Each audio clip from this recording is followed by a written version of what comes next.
नमस्कार दोस्तों, फिर से स्वागत है आप सभी का आपके अपने YouTube चैनल बुधा स्टोरियन में। एक बार की बात है, पहाड़ों के दूसरी पार एक राजा का शासन था। वह राजा बहुत ही शक्तिशाली था।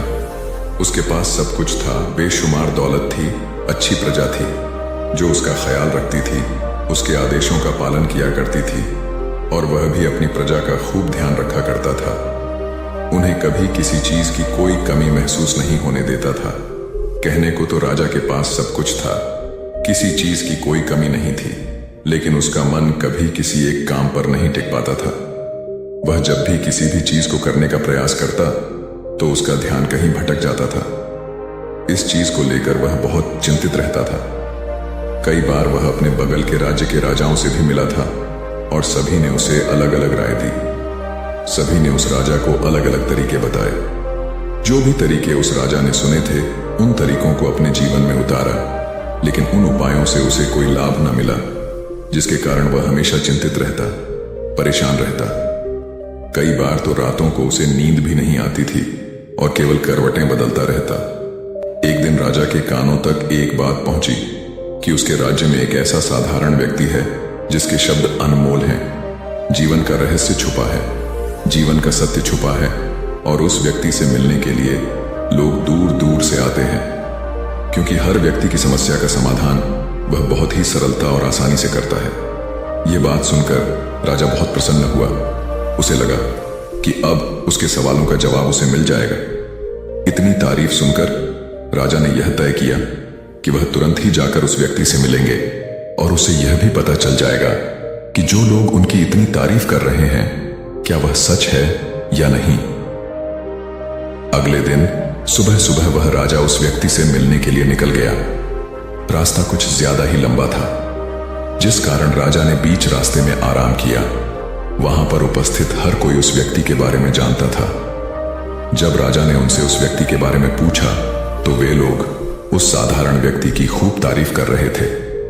तभी राजा ने सोचा कि लगता है यह व्यक्ति बहुत बुद्धिमान है, बहुत ज्ञानी होगा और प्रभावशाली व्यक्ति होगा, अन्यथा हर कोई उसकी इतनी तारीफ नहीं करता। जरूर ही उस व्यक्ति में ऐसी कोई बात होगी जिसके कारण हर कोई उन्हें जानता है और उनकी तारीफ कर रहा है। उस व्यक्ति की तारीफ सुनकर राजा के मन में उससे मिलने की उत्सुकता और अधिक बरछ गई। अब वह राजा जल्द से जल्द उस व्यक्ति से मिलना चाहता था, जिसके कारण वह आगे का सफर तय करना शुरू कर देता है।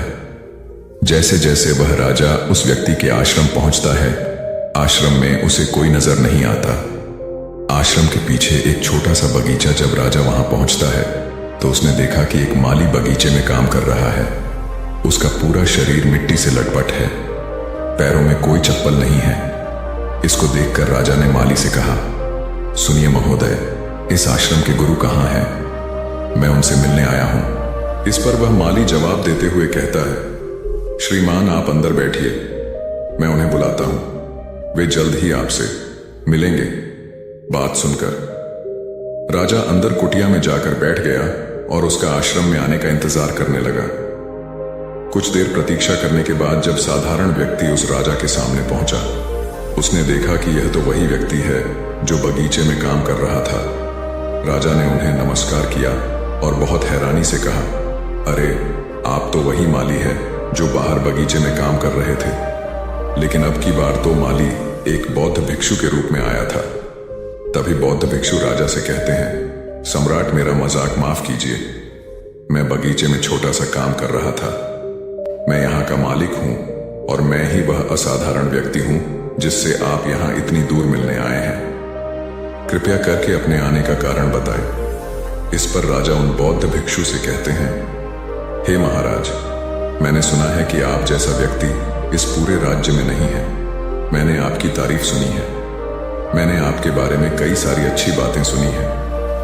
मैंने यह भी सुना है कि आपके पास जो भी अपनी समस्या लेकर आता है, उसकी समस्या का समाधान आप अवश्य करते हैं। इसी कारण मैं आज आपसे यहाँ पर मिलने आया हूँ और मैं आपसे उपदेश चाहता हूँ, लेकिन मेरे मन में एक शंका है। इस पर बौद्ध भिक्षु राजा से कहते हैं, कैसी शंका है?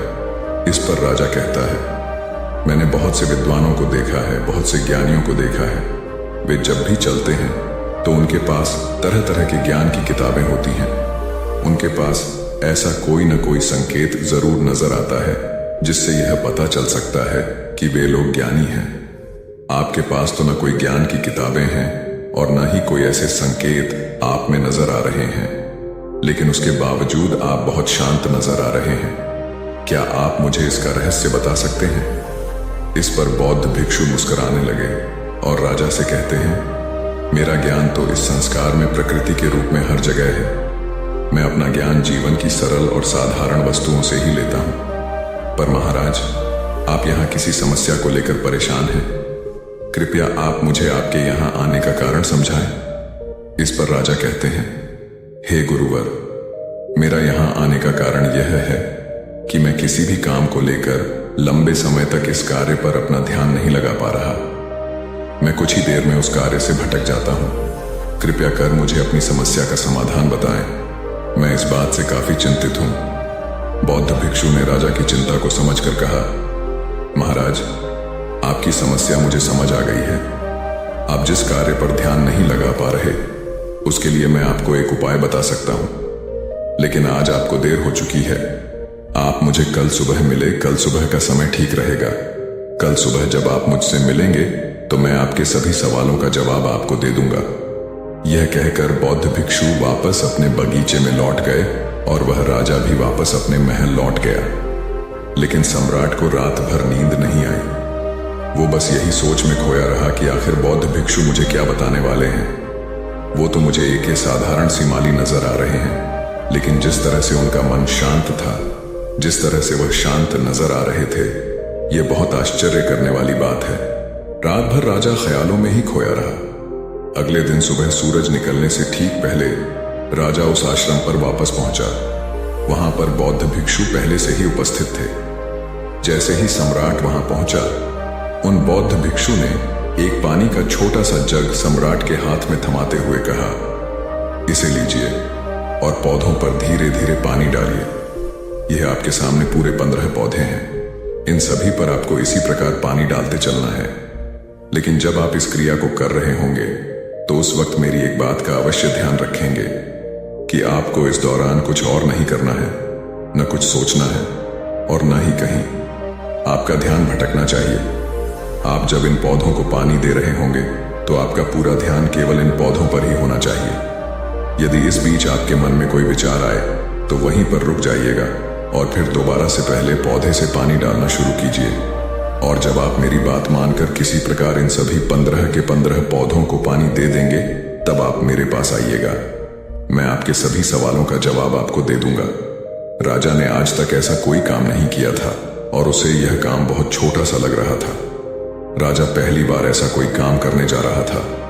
उसने पानी के जग से पहले पौधे पर बहुत ही ध्यानपूर्वक पानी दिया और फिर दूसरे पौधे की ओर आगे गया। दूसरे पौधे पर भी उसने ध्यानपूर्वक पानी दिया। फिर उसने तीसरे पौधे पर पानी देना शुरू किया ही था कि उसके मन में तरह तरह के विचार उत्पन्न होने लगे। उसे अपने महल का बगीचा याद आने लगा, जहां पर तरह तरह के फूल थे, तरह तरह के पौधे लगे हुए थे। तभी अचानक उस राजा को बौद्ध भिक्षु की बात याद आ गई कि यदि मन में कोई भी विचार उत्पन्न हो तो उसे फिर से पहले पौधे से पानी देना शुरू करना होगा। राजा तुरंत पहले पौधे के पास वापस पहुंचा और उसने फिर से पहले पौधे को पानी दिया। दूसरे पौधे को उसने फिर से ध्यानपूर्वक पानी दिया। जैसे ही वह तीसरे पौधे पर पहुंचा, उसके मन में फिर से कई तरह के विचार उत्पन्न होने लगे। अब की बार यह सोच रहा था, पता नहीं मेरे बिना मेरे साम्राज्य में क्या हो रहा होगा। और अब की बार राजा को बहुत क्रोध आने लगा। मैंने सोचा कि आखिर में यह छोटा सा कार्य क्यों नहीं कर पा रहा हूं। वह तुरंत ही फिर से पहले पौधे के पास पहुंचा। उसने अब की बार बहुत ध्यानपूर्वक पहले पौधे को पानी दिया, दूसरे पौधे को भी ध्यानपूर्वक पानी दिया। ऐसे करते करते अब की बार राजा करीबन 5 पौधों में बहुत ही ध्यानपूर्वक पानी दे चुका था। लेकिन अब जैसे ही उसने 7वें पौधे पर पानी देना शुरू किया, उस पानी को देखकर राजा के मन में नदी के विचार उत्पन्न न होने लगे। सम्राट बहुत परेशान हो चुका था। जितनी बार वह पौधों को पानी देने का प्रयास करता है, हर बार वह असफल हो जाता है। उसका मन उतना ही ज्यादा उदास होता जाता है और वह खुद पर क्रोधित हो जाता है। राजा यह बात बहुत अच्छी तरह से जानता था कि भिक्षु उसकी परीक्षा ले रहे हैं। वह बहुत बुद्धिमान था, इस कारण उसने उन बौद्ध भिक्षु के सभी नियमों का पालन करना जरूरी समझा। राजा जितनी बार भी कोशिश करता है, हर बार वह असफल हो जाता। उसका मन उतना ही ज्यादा व्याकुल होता जाता। हमेशा खुद को किसी न किसी विचार में उलझा हुआ पता ऐसे ही करते करते सुबह से शाम का वक्त हो चुका था, लेकिन अब तक वह सम्राट पूरे 15 पौधों में पानी नहीं दे पाया था। जब बौद्ध भिक्षु लौटकर शाम को वापस आश्रम लौटे तो उन्होंने देखा कि वह राजा थक हार कर बैठा हुआ है और तरह तरह की बातों में उलझा हुआ है। तभी बौद्ध भिक्षु राजा के पास पहुंचे और कहने लगे, राजन, मैं तुम्हारी ईमानदारी से बहुत खुश हूं। तुमने अपने कार्य को पूरे मन और लगन के साथ करने का पूरा प्रयास किया, इसलिए जो बात मैं तुम्हें बताने जा रहा हूं उसे बहुत ही ध्यानपूर्वक सुनना और समझने का प्रयास करना। जब हमारा मन विचारों से खाली हो जाता है तब उसमें मन का असली स्वरूप नजर आता है। तब साधारण से साधारण सा काम भी हमें ज्ञान और शांति देता है। इस पर राजा उन बौद्ध भिक्षु से कहता है, महाराज, पर यह कैसे संभव है कि जब भी कोई कार्य करता हूं तो मन में कई तरह के विचार उत्पन्न होते हैं और मैं उन विचारों में फंस कर रह जाता हूं और वहां से बाहर निकलने का कोई रास्ता मुझे नजर नहीं आता। तभी बौद्ध भिक्षु मुस्कुराने लगे और राजा से कहते हैं, तुम पौधों में पानी नहीं डाल रहे थे, तुम तो जल्दी जल्दी अपने इस कार्य को बस खत्म करना चाहते थे। तुम्हारे मन में तो यह विचार उत्पन्न हो रहा था कि तुम जल्दी से जल्दी इन 15 पौधों में पानी दे दो और उसके बाद तुम मुझसे मिल सको और अपने प्रश्नों का उत्तर जान सकूं। किसी कारण बस ये कार्य तुम्हें बोझ सा प्रतीत हो रहा था, मानो मैंने तुम्हारे कंधों पर एक बोझ रख दिया हो, और यही कारण है कि तुम अपने आप को इस पल में रोक नहीं पाए। जब हमारे सामने रखा हुआ कार्य बोझ लगता है तो हम उसे बस जैसे तैसे खत्म करना चाहते हैं और उस काम को करते समय हम अपना पूरा ध्यान उस कार्य पर नहीं दे पाते। किंतु अगर तुम इस पल के महत्व को समझ पाए, इसके महत्व को महत्व दे पाए और केवल पौधों और पानी पर ध्यान देते तो तुम्हें कोई भी विचार परेशान नहीं कर पाता। इस पर राजा कहता है, महाराज, मुझे आपकी यह बात समझ में आ रही है कि मैं जल्दी जल्दी इस कार्य को खत्म करके आपसे मिलना चाहता था, जिस कारण मेरा मन इस कार्य में पूरी तरह से नहीं लग सका। लेकिन ये एक पल है जो हम जी रहे हैं, उस पल में रहना बहुत कठिन है। क्या मुझे इसके लिए कोई तपस्या या तप करना होगा? इस पर बौद्ध भिक्षु एक बार फिर मुस्कुराने लगे और राजा से कहते हैं, जिस शांत मन की तलाश तुम कर रहे हो वह शांत मन तो पहले से ही मौजूद है, वह तो पहले से ही तुम्हारे भीतर है। इसके लिए तुम्हें कहीं भी जाने की कोई आवश्यकता नहीं है और न ही तुम्हें कहीं शांत जगह जाने की आवश्यकता है। इसके लिए कुछ जरूरी है तो वह अपनी सांसों पर ध्यान देना। इसलिए अपनी सांसों पर ध्यान देना सीखो। हम किस तरह से सांस ले रहे हैं और किस तरह से त्याग रहे हैं, इस बात को देखने और समझने का प्रयास करें। तब तुम्हें यह समझ में आ जाएगा कि तुम्हारी सांसों के साथ ही बना हुआ है। उसके बाद तुम चाहो तो कोई भी कार्य करते वक्त भी अपनी सांसों पर ध्यान दे सकते हो। जब तुम कहीं चल रहे हो, कोई ऐसा कार्य कर रहे हो, तो तुम्हें अपनी सांसों पर ध्यान देना चाहिए, या कोई भी ऐसी क्रिया जो तुम्हें वर्तमान से बांधे रखे। इसका एक और तरीका है, 2-4 मिनट अपने आसपास की प्रकृति पर गौर करो, देखो कि क्या चल रहा है तुम्हारे आसपास। इससे तुम वर्तमान में आ जाओगे। फिर तुम अपने कार्य को जल्दी जल्दी बस यूं ही खत्म नहीं करके उसे पूरे मन से करने का प्रयास करोगे, जिससे तुम्हारा मन एकाग्र होगा। और जब तुम्हारा मन एकाग्र होगा तो तुम चाहे कोई भी कार्य क्यों न करो, फिर चाहे वह छोटा हो या बड़ा, तुम्हारा मन उसमें पूरी तरह से विलीन हो जाएगा और वह कार्य ही तुम्हें शांति और ज्ञान भी प्रदान करेगा। ऐसे समय पर हमारे मन में किसी प्रकार के कोई विचार उत्पन्न नहीं हो पाते और हमारे भीतर की जो शांति है वह प्रकट होने लगती है। हम उसमें मग्न हो जाते हैं। इससे तुम चाहे तो आनंद कह सकते हो या फिर वर्तमान में जीना कह सकते हो, और यह व्यवस्था सरलता से प्राप्त भी कर सकते हो। बस तुम्हें केवल अभ्यास करना होगा।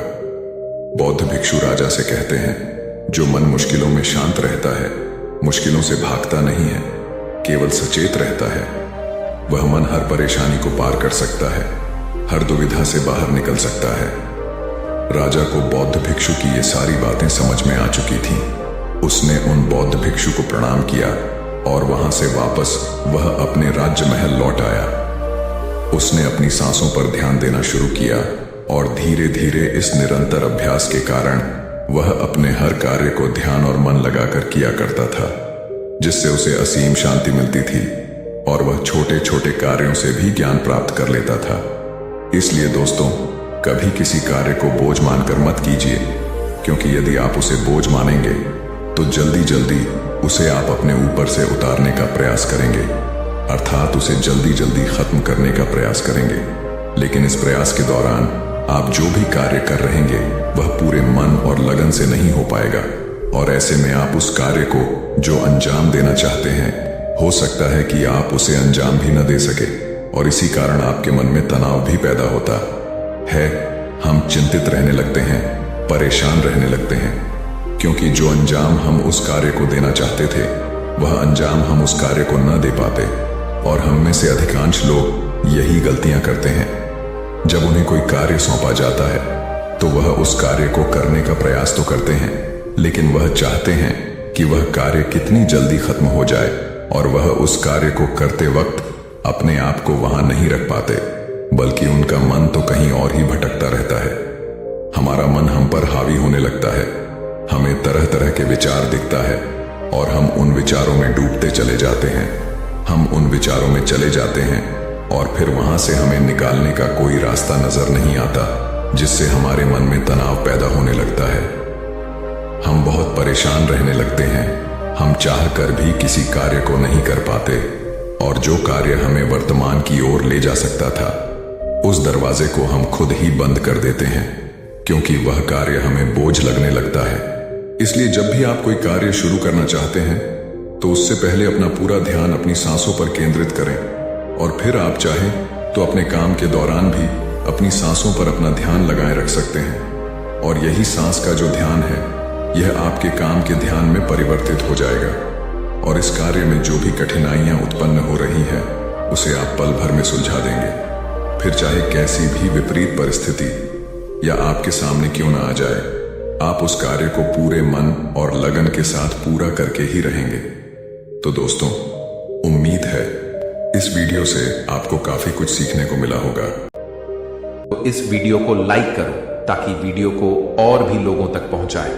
दोस्तों, आपने आज के इस वीडियो से क्या सीखा वह मुझे आप कमेंट में बता सकते हैं। इसी के साथ में उम्मीद है कि आपको आज की वीडियो पसंद आई होगी। चैनल को सब्सक्राइब करें। तो चलिए फिर मिलते हैं ऐसी एक और नई वीडियो में एक नए मैसेज के साथ। तब तक के लिए अपना ख्याल रखें। धन्यवाद।